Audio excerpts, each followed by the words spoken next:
اعوذ باللہ من الشیطان الرجیم بسم اللہ الرحمن الرحیم ولوطا اذ قال لقومه اتأتون الفاحشة ما سبقكم بها من احد من العالمین انکم لتأتون الرجال شہوة من دون النساء بل انتم قوم مسرفون وما كان جواب قومه الا ان قالوا اخرجوهم من قريتكم انهم اناس يتطهرون فانجيناه واهله الا امرأته كانت من الغابرين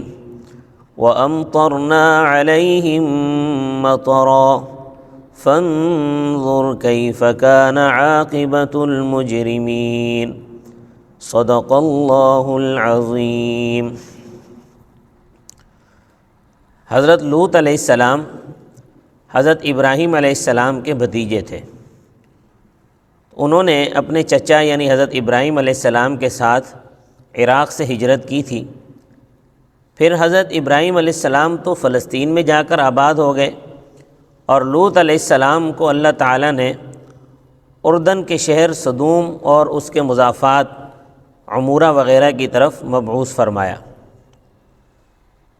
سدوم اور اس کے مضافات کے جو باشندے تھے وہ شرک تو کرتے ہی تھے، اس کے ساتھ ساتھ ایک شرمناک بدفعلی میں بھی مبتلا تھے، اور وہ بدفعلی تھی ہم جنس پرستی۔ وہ ہم جنس پرستی کی لعنت میں گرفتار تھے، اور اس ہم جنس پرستی کا ارتکاب دنیا میں ان سے پہلے کسی نے نہیں کیا تھا، یہ سدومی تھے۔ حضرت لوط علیہ السلام نے ان پر محنت کی، مگر وہ اپنی حرکت سے باز نہ آئے۔ یہ مردوں سے اپنی شہوت پوری کرتے تھے، عورتوں سے اپنی شہوت پوری کرتی تھیں۔ تو جب وہ اپنی ان حرکتوں سے باز نہیں آئے تو اللہ تعالیٰ نے ان پر پتھروں کی بارش برسائی اور ان تمام بستیوں کو الٹ دیا گیا، یعنی زمین جس جگہ پر وہ بستیاں آباد تھیں اس زمین کو ہی اٹھا کر یوں الٹا کر دیا گیا۔ آج وہاں پر بحر میت ہے، بحر مردار جس کو کہتے ہیں، اور یہ ایسی جگہ ہے، یہ پانی بھی ایسا ہے کہ یہاں پر کوئی بھی چیز زندہ نہیں رہتی، اور اس پانی کے اندر کوئی حیات نہیں ہے۔ اس واقعے کی تفصیل بھی سورہ ہود میں موجود ہے۔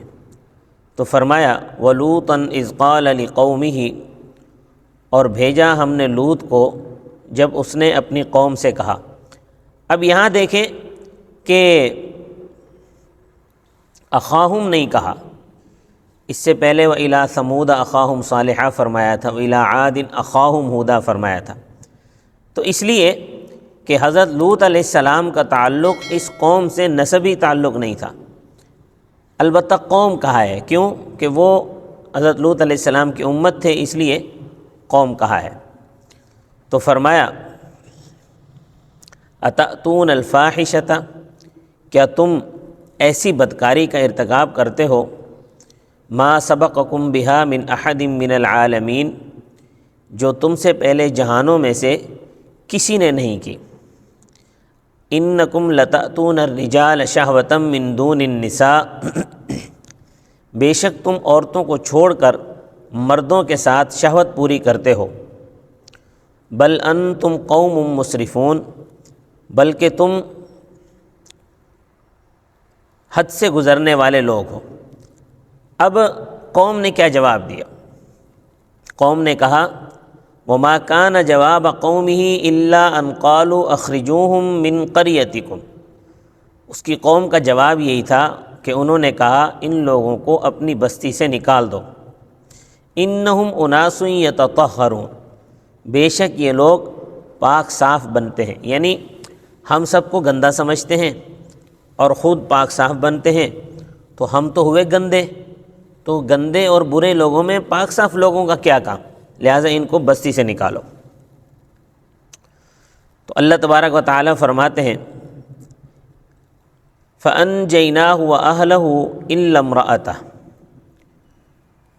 پس ہم نے اس کو بچا لیا اور اس کے گھر والوں کو، ان کے گھر والوں کو یعنی حضرت لوط علیہ السلام کی 2 بیٹیاں تھیں، ان 2 بیٹیوں کو بچا لیا، إِلَّا امْرَأَتَهُ، مگر اس کی بیوی نہیں بچی یا اس کی بیوی کو نہیں بچایا۔ كَانَتْ مِنَ الْغَابِرِينَ، وہ پیچھے رہ جانے والوں میں سے تھی یا باقی رہ جانے والوں میں سے تھی۔ وَأَمْطَرْنَا عَلَيْهِمْ مَطَرًا، اور ہم نے وَأَمْطَرْنَا عَلَيْهِمْ مَطَرًا، اور برسائی ہم نے ان پر بارش۔ فَانظُرْ كَيْفَ كَانَ عَاقِبَةُ الْمُجْرِمِينَ، پس دیکھو کیسا انجام ہوا بدکاروں کا۔ اس کی تفصیل سورہ ہود میں موجود ہے۔ اس واقعے میں عبرت ہے کہ حضرت لوط علیہ السلام کی بیوی بھی اللہ کے عذاب سے بچ نہیں سکی، کیونکہ ایمان اور اعمال صالحہ ہی انسان کی نجات کا ذریعہ ہے۔ یہ داستان عبرت بتاتی ہے کہ یہ جو خلاف فطرت فعل ہے، یعنی مرد کا مرد سے شہوت پوری کرنا، عورت کا عورت سے اپنی شہوت پوری کرنا، یہ کس قدر مذموم اور اللہ کے عذاب کو دعوت دینے والا فعل ہے۔ مگر افسوس ہے کہ آج کل صرف مغرب ہی نہیں بلکہ ہمارے ایشیائی ممالک میں بھی اس برائی کو جواز عطا کرنے کی کوشش کی جا رہی ہے، بلکہ مغرب میں تو جواز عطا کر دیا گیا ہے۔ قانونی طور پر مرد سے اور عورت سے نکاح کو درست قرار دیا گیا ہے، اور ہمارے ایشیائی ممالک میں بھی چند ممالک میں یہ قانون بن چکا ہے۔ یہ اصل میں حدیث کی اس پیشن گوئی کے مطابق ہو رہا ہے، اس حدیث کی تصدیق ہے کہ جہاں نبی اکرم صلی اللہ علیہ وسلم نے ارشاد فرمایا تھا کہ قیامت کے قریب ایسا ہوگا کہ مرد سے عورت سے اپنی خواہشات پوری کرنے لگیں گے۔ یہ حدیث مجمع الزوائد میں موجود ہے 7ویں جلد میں، اور حدیث نمبر ہے 765، اپنا صفحہ نمبر ہے 765، اور حدیث نمبر ہے 12334۔ اللہ تبارک و تعالیٰ سے دعا ہے کہ اللہ پاک ہم سب کو اس مذموم فعل سے ہم سب کی حفاظت فرمائے۔ اللہ پاک ہمیں اپنی فرما برداری اور عزت کے ساتھ زندگی گزارنے کی توفیق نصیب فرمائے۔ صدق اللہ العظیم۔ سبسکرائب